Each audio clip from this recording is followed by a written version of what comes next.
ஓம் ஸ்ரீ குருப்யோ நமः.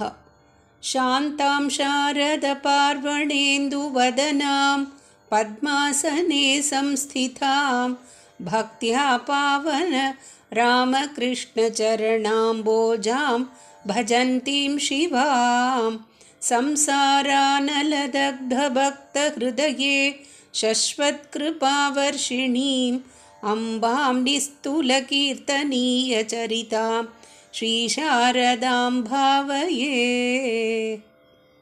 அம்மா தொடர்கிறாள். பூத்திற்கால் சலசலவென அரித்து ஓடும் மதுரத்வனி.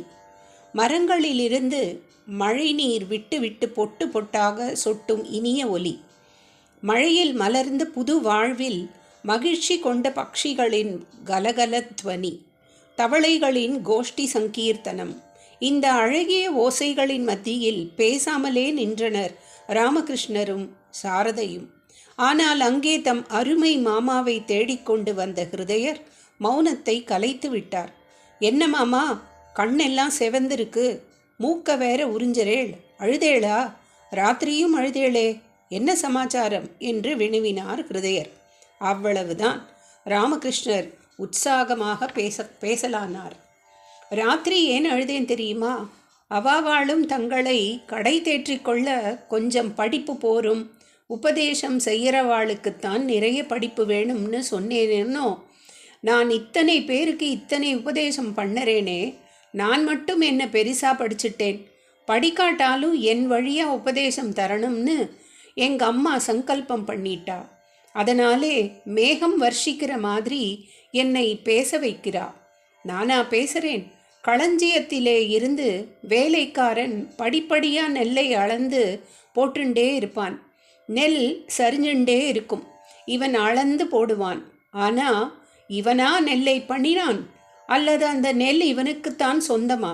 இந்த சர்வசாதாரண கதாயியை எங்கள் அம்மா கருவியாக்கிண்டு இப்படி பேச வைக்கிறாளேன்னு நினச்சித்தான் ராத்திரி சிரிச்சேன், ஆனந்தமாக அழுதேன். இப்போ ஏன் அழுதேன் தெரியுமா? இதோ பாரு, எங்கே பார்த்தாலும் மழை ஜலம் ஊறி கிடக்கு. என்னோட சர்வேஸ்வரியும் இப்படித்தான் சர்வத்திலேயும் ஊறி இருக்கா. ஆமாண்டா ஹிருதே, எங்கள் அம்மாவுடைய சைத்தன்ய விலாசம் ஊறாமல் அண்ட பகிரண்டத்திலேயும் ஒரு பரம அணு கூட கிடையாதுடா. அதோ பாரு, மழை ஜலத்திலே முழுகிட்டு உடம்பை சிலிர்த்துண்டு அந்த காக்கா உட்கார்ந்திருக்கே. அப்படித்தான் இந்த உலகம் முழுக்க இதிலே இருக்கிற சாதுக்கள், துஷ்டாள், பசு, பக்ஷி, மரம், மட்டை, மலை, அலை எல்லாத்துலேயும் எங்கள் அம்மாவோட சக்தியே ஊறி அப்படியே சிலிர்த்துண்டு இருக்கிறாப்பலே எனக்கு தெரியறது. நல்லது கெட்டது, அழகு கோரம், ஞானம் அஜானம், பிரேமை துவேஷம், ஆஸ்திகம் நாஸ்திகம் எல்லாத்திலேயும் எங்கள் அம்மா தான் உயிருக்கு உயிராக ஊறி கிடக்கிறாள்னு பிரத்யட்சமாக பார்த்துட்டா ஆனந்த பாஷ்பம் கொட்டாம எப்படி இருக்க முடியும்டா ஹிருதே. வெள்ளை மேகமே கருப்பா ஆகி நிறமில்லாத மழையா கொட்டுறது. அப்படியே எங்கள் அம்மா கௌரி மகா காளியாகி நிர்குண அனுபவத்தை மழையா கொட்டுவா. மழைக்கு நிறமில்லாவிட்டாலும் இத்தனை நிறமுள்ள செடியும் கொடியும் பூவும் காயும் அதிலே இருந்துதானே வந்தது. நிர்குண அம்மாதான் இத்தனை குணங்களாகவும் ஆகியிருக்கா. இதை பிரத்யட்சமாக புரிஞ்சுண்டுதான் அழுதேண்டா. இந்த மழையிலே எத்தனையோ தாவரங்களுக்கு கிளுகிளுன்னு புதுசாக உயிர் வந்திருக்கு. நண்டும் நத்தையும் மீனும் கொசுவும் தவளையும் கலகலன்னு வளர்றது. கெட்ட கிருமி நல்ல ஜீவராசி எல்லாம் ஒரே மழையிலே உண்டாருது. பச்சுன்னு உயிரும் தழைக்கிறது, காலராவும் உண்டாருது. சில பூச்சிகள் மழையிலே உண்டாகும், சில பூச்சிகள் மழையிலே செத்தும் போகும். எனக்கு இந்த மழை பரபிரம்ம சக்தியாகவும் மகா மாயையாகவும் இருக்கிற எங்கள் அம்மா காளியாகவே தாண்டா தெரியறது. ராமகிருஷ்ணர் பேசவே முடியாமல் பரவசத்தில் திணறினார். ராமகிருஷ்ணருக்கு பாவசமாதி கூடிவிட்டால் சில சமயங்களில் தடால் என்று விழுந்து விடுவார். அவரது உடம்பு விரைத்து போகும். இப்போது இவ்வாறு நடந்துவிடப் போகிறதே என்று ஹிருதயர் பயந்தார். ஆனால் ராமகிருஷ்ணரோ பரமசாந்தராக நடந்தார்.